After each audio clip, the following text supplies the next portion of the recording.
पिछले 7 वर्षों में 70 एग्जाम ऐसे हैं, 70 परीक्षाएं ऐसी हैं जिसमें पेपर लीक हुआ।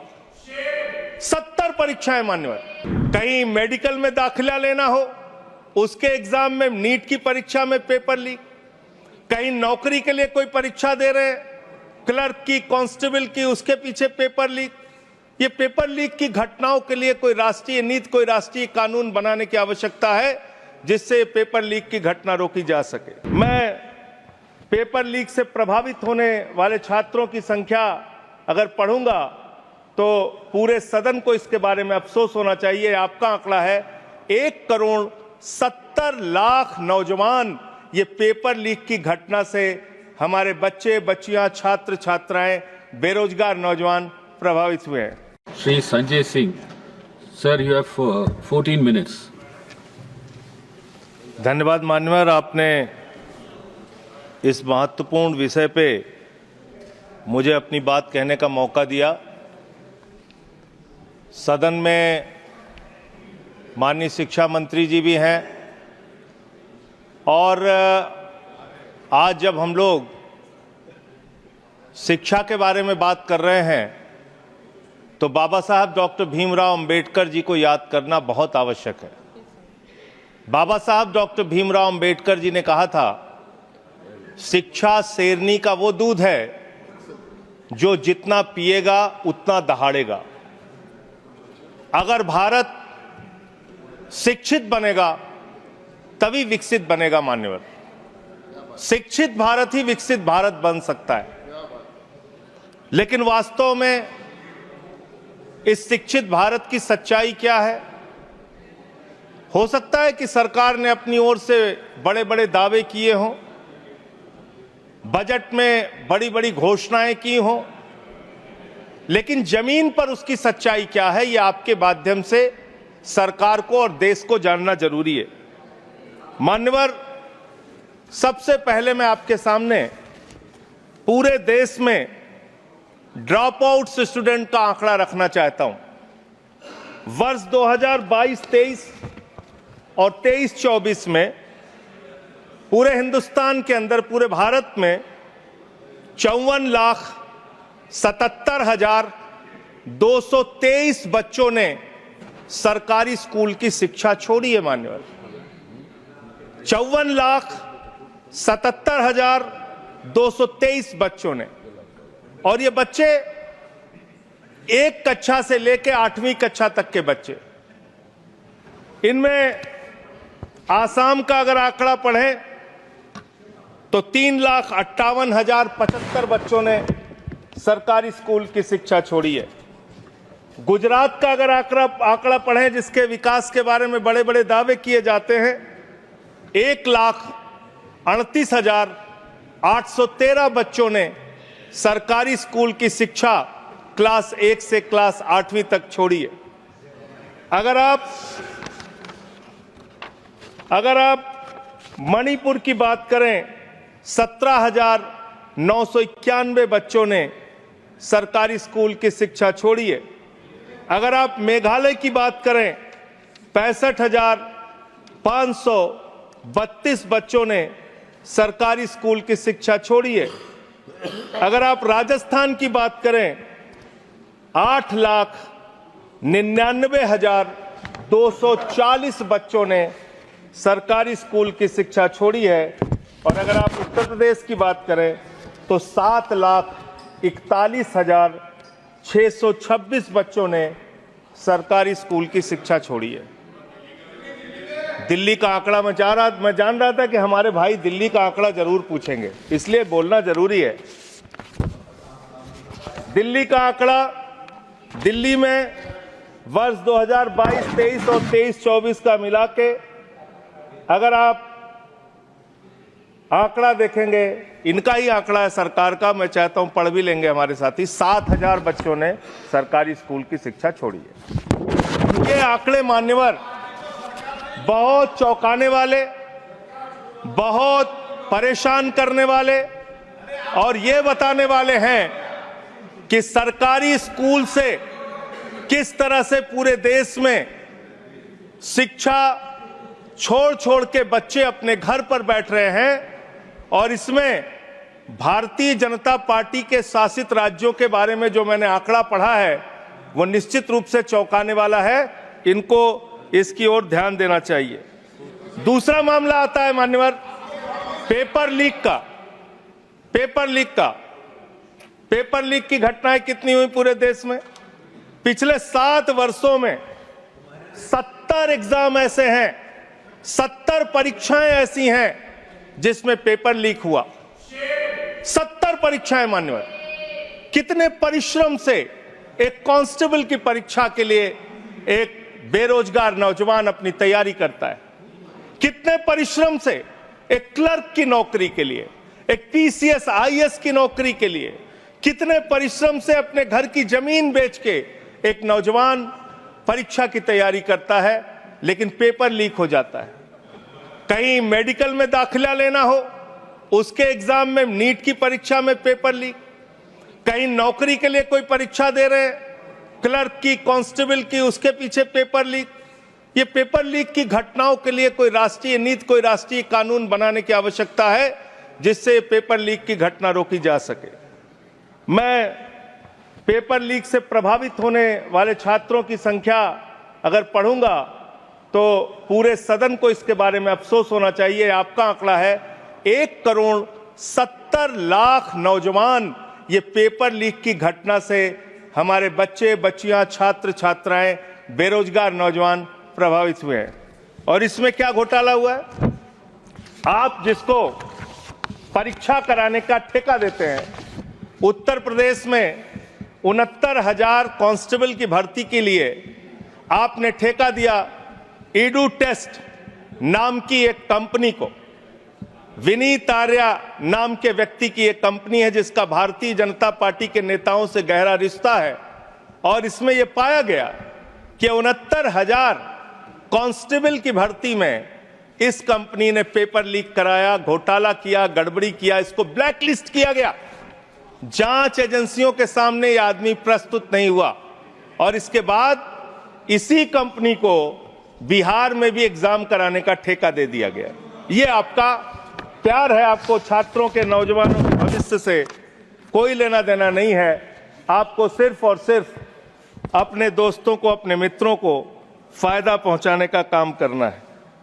तीसरा जो आंकड़ा है वो आंकड़ा है आपके अलग अलग योजनाओं में जो आपने खेल किया है, और ये खेल समझना बहुत जरूरी है। आपने एक स्कीम शुरू किया, एससी, एसटी, ओबीसी के बच्चों को छात्रवृत्ति की स्कीम, उनको स्कॉलरशिप देने की स्कीम। इसका नाम रखा प्रधानमंत्री उच्चतर शिक्षा प्रोत्साहन स्कीम। इतना लंबा भारी भरकम नाम पढ़ के आदमी का सीना चौड़ा हो जाता है, जैसे प्रधानमंत्री जी एससी, एसटी, ओबीसी के लिए कोई बहुत क्रांतिकारी कदम लेके आए। इस योजना में क्या किया आपने? और इसमें हाई स्कूल से लेकर पोस्ट ग्रेजुएट, इंजीनियरिंग और पीएचडी के जो छात्र हैं एसटी, एससी, ओबीसी के, उनको अब स्कॉलरशिप देने की बात करते हैं।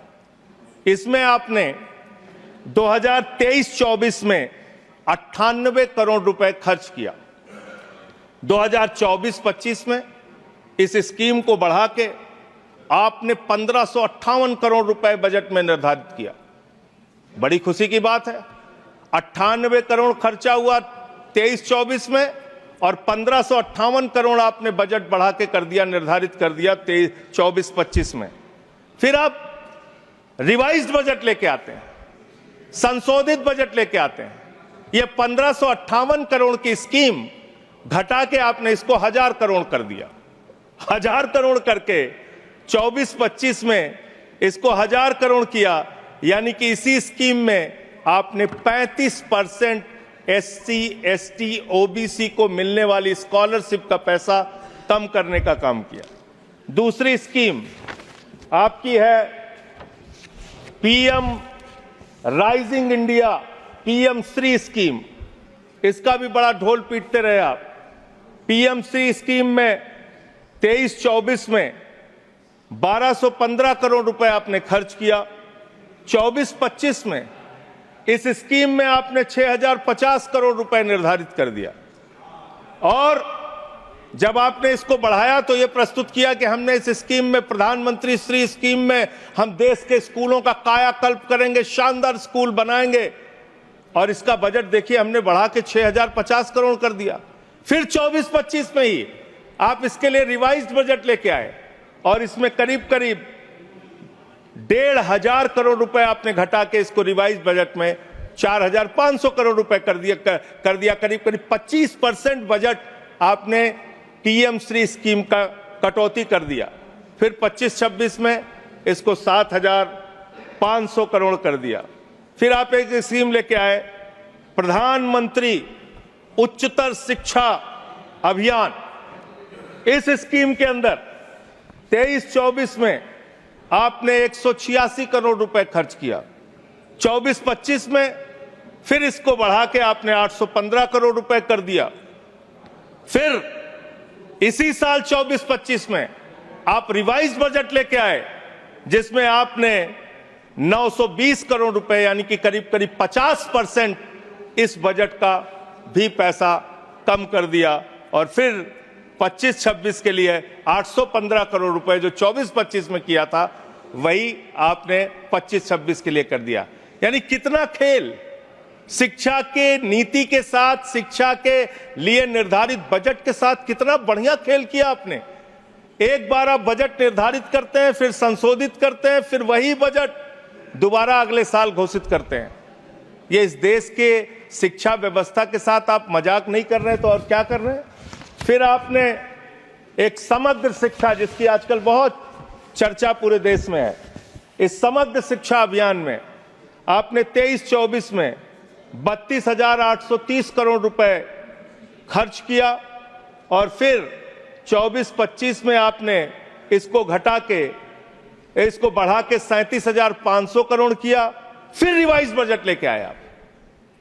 हर बार आप रिवाइज बजट लाते हैं, और 24-25 के लिए रिवाइज बजट में आपने 490 करोड़ रुपए इस स्कीम का कम कर दिया, यानी कि करीब करीब 10% के आसपास आपने इसमें भी पैसा कम कर दिया। अब आइए 25-26 में आपने फिर इसी स्कीम में 41,500 करोड़ रुपए का आपने बजट निर्धारित किया। एक और मिड डे मील की चर्चा बहुत ज्यादा होती है सर। मिड डे मील, प्रधानमंत्री पोषण शक्ति निर्माण, इतना बड़ा बड़ा भारी भारी नाम दिया जाता है सर। आदमी को लगता है कि जैसे इस मिड डे मील की स्कीम का नाम सुनेंगे आपके अंदर वैसे ही शक्ति आ जाएगी प्रधानमंत्री का नाम सुनते हुए। इस स्कीम की हकीकत सुनिए। इस स्कीम के अंदर आपने 8,458 करोड़ रुपए 23-24 में खर्च किया। फिर 24-25 में इसको बढ़ा के 12,467 करोड़ रुपए किया। फिर इसी साल 24-25 में ही आप रिवाइज बजट लेके आए, संशोधित बजट लेके आए, और इस स्कीम का पैसा आपने 2,467 करोड़ रुपए घटा दिया। मिड डे मील का पैसा आप घटा रहे हैं, मिड डे मील के पैसे में आप कटौती कर रहे हैं।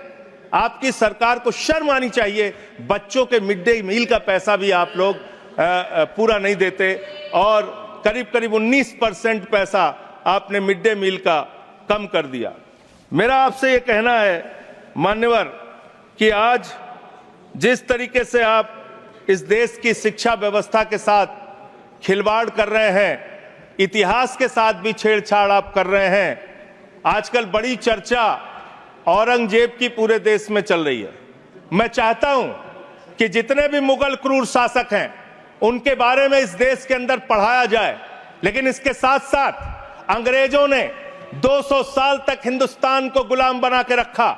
जो लोग जलियांवाला बाग कांड के लिए जिम्मेदार हैं, जो क्रूर अंग्रेज शासक शहीद आजम भगत सिंह को फांसी पर चढ़ाने के लिए, शहीद सुखदेव, शहीद राजगुरु, शहीद अशफाकुल्लाह, शहीद राजेंद्र लहरी, शहीद राम प्रसाद बिस्मिल, शहीद खुदीराम बोस को फांसी पर चढ़ाने के लिए जिम्मेदार हैं, उन अंग्रेजों के क्रूरता के बारे में भी, उनके शासनकाल के बारे में भी इतिहास के अंदर आप पढ़ाइए। लेकिन जब आप उसको पढ़ाएंगे तो आपको बताना पड़ेगा कि कौन सी वो संस्था थी जिसने तिरंगे झंडे का विरोध किया, कौन सी वो संस्था थी जिन्होंने अंग्रेजों की दलाली और गुलामी करने का काम किया, कौन सी वो संस्था थी जिसके नेता ने अंग्रेज गवर्नर को चिट्ठी लिखा था 1942 के आंदोलन में कि इस आंदोलन को कुचल देना चाहिए।